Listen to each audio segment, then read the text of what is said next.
After a while, it just sort of snowballs into that. You really don't let yourself, even at this point, dream that he's going to make it all the way. You just sort of take it step by step and then try and enjoy each step that you get to watch him. And if he ever makes it, then, I mean, that's just the pie in the sky.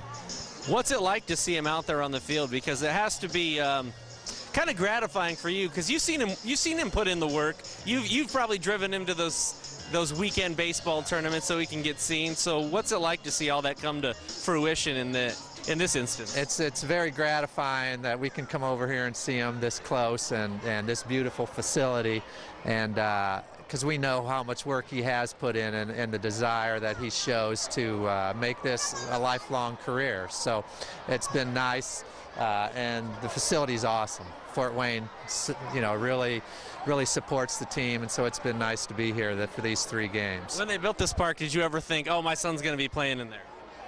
You know, it's in the back of your mind, because when they first built it, he was in college doing well. But like I said again, you know, you try not to dream too high right now. When he got drafted by the Reds last summer and eventually signed and then went to Billings, what do you think was the biggest adjustment for Ryan, and how is he taking to becoming a professional athlete with the day in and day out grind of a 140-game schedule?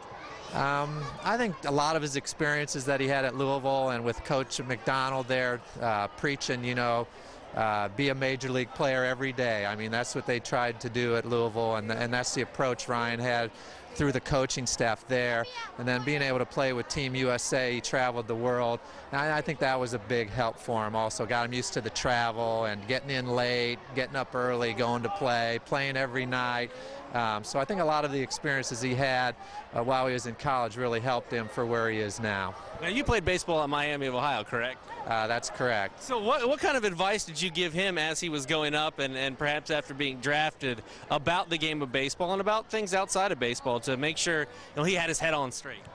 Well, with Ryan, we always just talked about, you know, whatever you want to do, be the best at it. Give it your best effort. If it's baseball, you know, we're going to support you 100%. If it's being an accountant, we're going to support you 100%. So we've always been big on education in our household and getting his degree, which he's getting close to finishing, just in case. So he's always been a really hard worker. I didn't ever have to say much in that regard. So it's been fun to follow him, and he's been a really easy kid to raise. Now, when it comes to sports in Fort Wayne, your dad was a Comet from, what, 62 to 70, I think. Correct. So what does it mean to have him come through here in front of a city where, you know, your grandfather kind of made a name as an athlete, and now Ryan's kind of doing the same? I think that's a cool little arm of this, that, you know, my dad has a name here and the family sort of has a name here from the time he put in with the Comets. So I think it's been a pretty cool transition through the generations from hockey through my generation just playing a little bit in college to Ryan playing professional baseball. Did your dad not let you play hockey? What's the deal on that? Because he had some success. He wanted us to choose different avenues in sports. He pretty much pushed us to play everything else but hockey. So I think that at that time, the ice time in Fort Wayne and the culture in Fort Wayne isn't what it is now as far as developing hockey players. So he just sort of steered us in other directions.